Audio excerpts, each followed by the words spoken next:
Okay, so this is the October 2nd meeting of the EAC. I think we have a pretty short agenda here today, but first order of business is to just approve the minutes from September 4th. All in favor? Approved. Yeah. Okay, approved.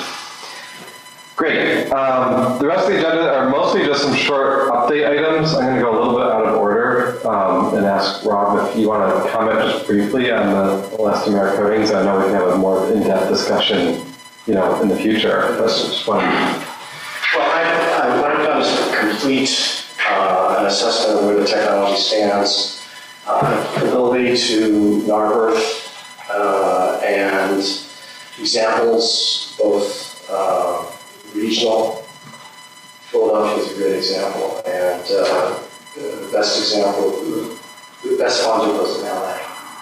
So the elastomeric coatings are to reduce albedo, or increase albedo, decrease warming of surfaces, best applied to rooftops.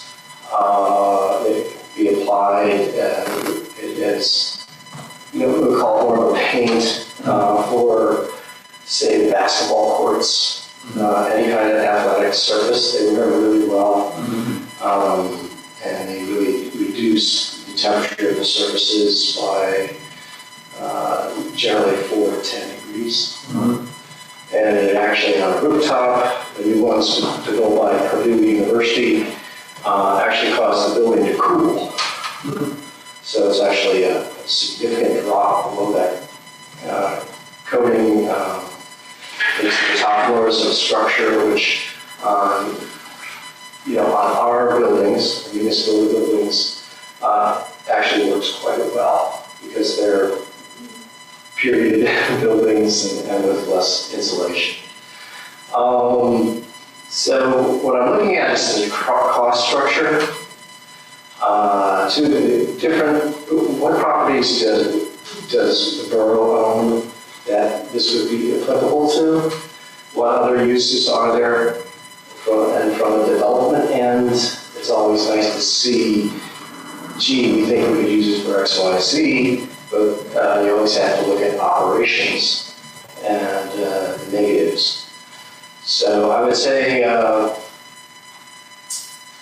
since we're planning on more solar, some other forms of energy collection, as potential, this would be a nice thing to cost out, and because it's really non-invasive.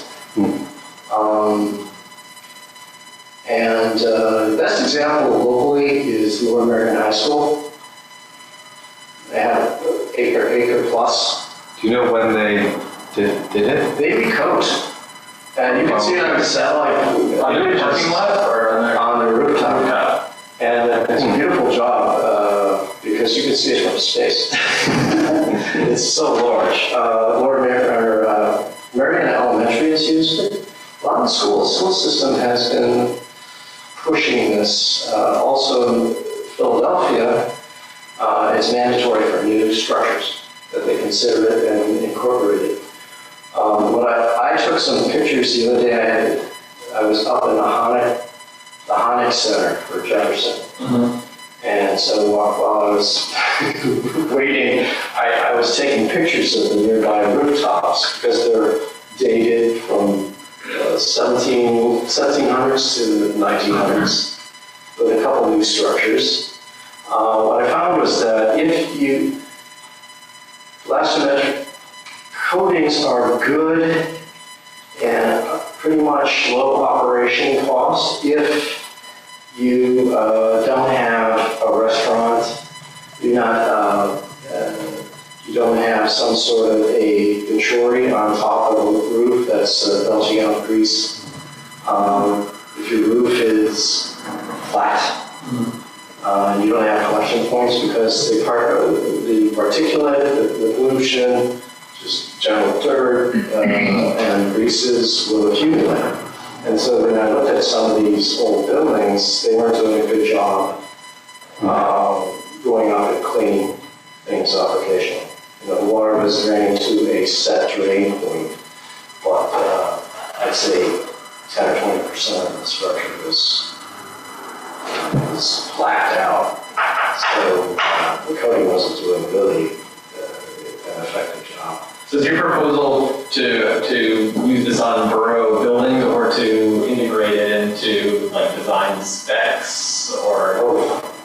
So the first is, I thought it's great if we propose, we should show that we're going to adopt the technology ourselves for some purpose, or see if it's applicable.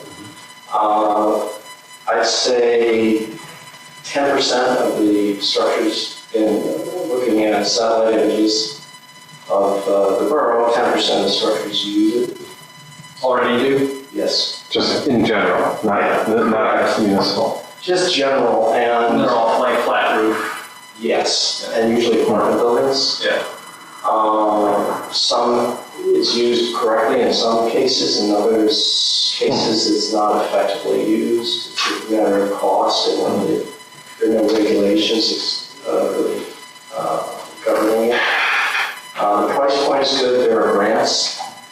Philadelphia is offering grants to, I can't say the category, I think it's commercial and residential, and then government structures, entities to make it, get it in place.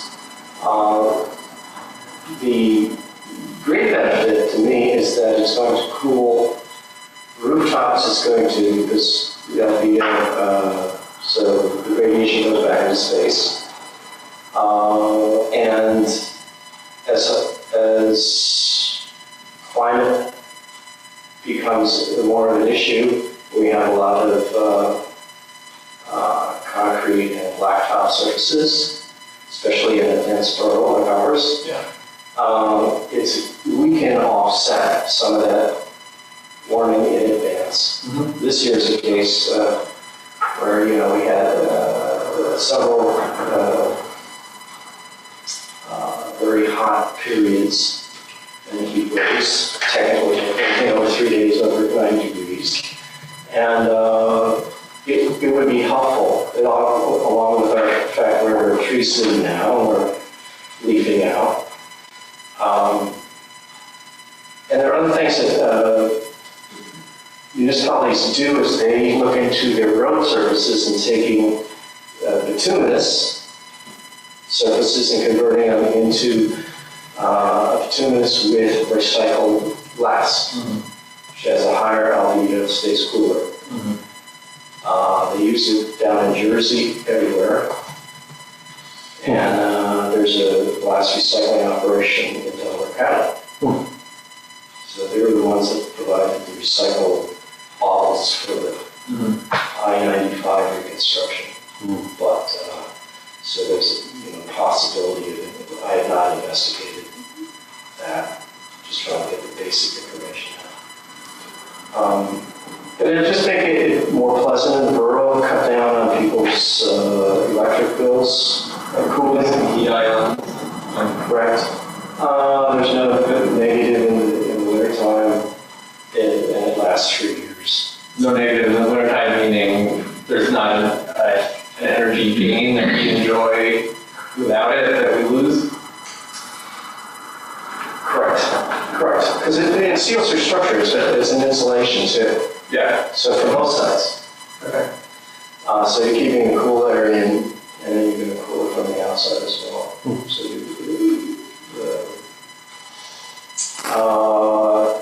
and sometimes we use structures for seniors in heat waves. It's nice to be able to cool off your structure and do it economically in those periods for those people. If it's economical, it seems like a good option to look into. So if you want to sort of get us some ideas of what the cost could be, we could certainly propose this. It's probably good for them, if we're thinking about this building, for example, to consider it in the context of the rest of the HVAC updates and renovations they want to do, because it would affect the cooling load. Right, there's Yes. HVAC. If We want to size your unit. So now is a time to at least present that information to the borough staff. Well, I'm going to present it graphically and photographically. The other thing is, you mentioned the other buildings in Narberth, which I think is good. And I'm wondering if we could use the green building bonus. That was gonna be my question. That's part of That this. last time. Yeah, so the kind of the way that there are certain things read into the code that they have to do in order to get the green building bonus. But there's also this list of additional things that are open-ended because different buildings have different kind of needs. But if someone has a large building with a flat roof, this might be a good option. And kind of the way that planning has envisioned it is that the developer would talk to us and talk to planning about how they would approach sort of being as sustainable as they could. And so we could add this sort of menu of options for them to consider, for example. That'd be an easy way to do that. Conceptually, it's simple and it works. So, yeah, there's no reason not to consider it. And I'll have data to show what the 5-year, 10-year numbers. That would be great. Capital costs. If you have a building where someone wants to put rooftop solar in, how does that interact with this? Well, nobody's really looked at that. And the thing is that your coating is going to be covered by the solar the unit. benefit would be reduced. But in the older structures, you're still getting benefit. Yeah. So it's not, you're not. I would leave it as it still is a benefit. It's a good coating. It's as far as water tightness, it's fantastic. You mentioned that you said All-American recoats. How often, and is that different? I'm waiting for an answer on that. From the satellite photos, I'm saying that it's they go up there once every fall. When they do inspections annually. I'm wondering if It is just perfect. If the school district is doing this on multiple schools, then maybe there's someone in the school district to talk to. Yeah, I Do you was know? going to talk to the superintendent of Okay. facilities. Yeah, good. Mr. Lell. Yeah. He's good. And they collect data too, because they want to see what the cost effectiveness is. And they have good purchase power.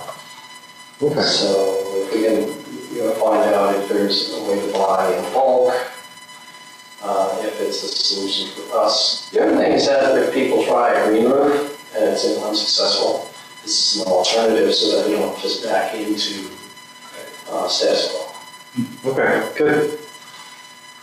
And That sounds great. I'm just going to say that the coatings for playgrounds are really good. They're not slip. They use it at athletic facilities. They got about 5 to 10 degree change in temperature, which in the redevelopment of our recreational areas, they can put in anything on it. So they can make it jazzed up a little bit of different colors that are acceptable. Easy to line it for like basketball Yeah. courts and tennis courts. Yeah, and the colors, you can get a range of colors, it'll change slightly, you get a beat out, but it's still an improvement. And I haven't seen many downsides. And the longest assessments have been for Sunbelt cities, because of course they're the ones that get the most benefit out of it. So Phoenix, I think areas west of Denver and LA especially, have done long-term studies. Awesome. So I would say maybe the next step, Rob, if you can put together, like you're saying, a presentation and some ideas of the costs. And maybe we want 2 presentations. I'm thinking one for public health and safety on here's what we might want to do in terms of why this should be a good investment for our buildings. And maybe the infrastructure committee, or one or 2 of those. And then maybe a separate one on the basketball courts and athletic facilities for Parks and Rec, to see if they'd be interested in learning more about it. Yeah.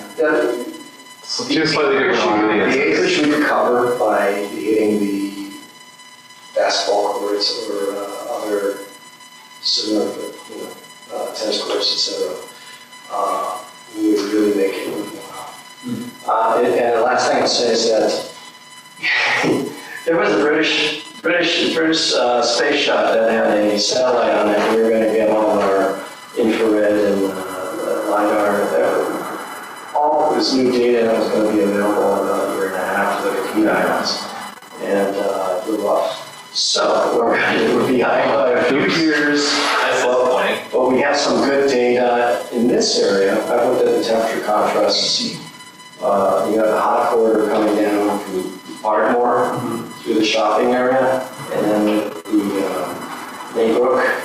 That's a nice shield. And with our new property in Elmwood, that's another shield with greenery.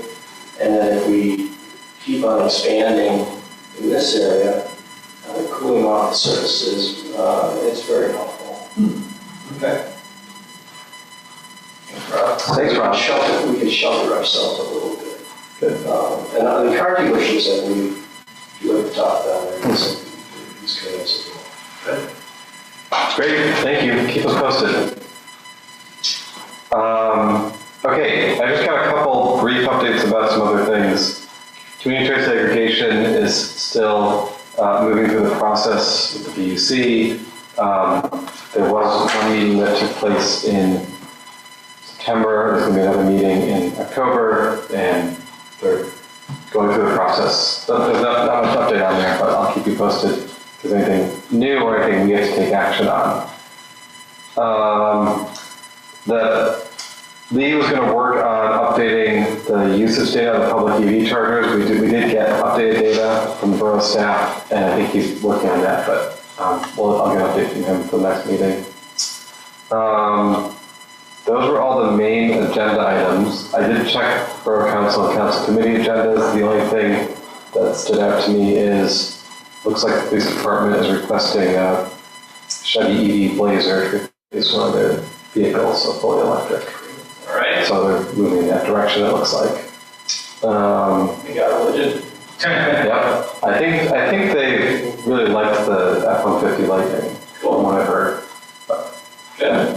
So I think it's gone well. I heard there's competition for who's going to drive it. So they like to be assigned. Nice. I think that's about it. I submitted our budget request. Oh, the banner, the insecticide spray stuff. So do we have a final blurb for the email newsletter? So last time we met, I think everybody was going to take a look at that. I put just the next morning before anybody had even gone and kind of wordsmith it, because I think the message was we wanted to be even more brief. Oh yeah, I see it there. And then so I just took another stab at it and said, Great. by all means, edit away. I really truly have no ego about any of this, but I wrote something that was a little more brief. And I think the other message was we wanted to be a little more, convey a little more urgency or scare people a little bit more into realizing just how, Yeah. right? So that looks there's good. another blurb there, but feel free to. Okay, everyone feel free to take a look if they want to tweak it any further, but I'm looking at it right now. That looks pretty good. Thank you. Sure. Yeah, thanks for doing that. I can pass, if everyone wants to tweak that, feel free to, I can pass that along to public health and safety to make sure they're all good with it. The banner itself, the group of volunteers who've been sort of working on the design of that, still working on that. They need some details about the size and stuff, so I sent them that.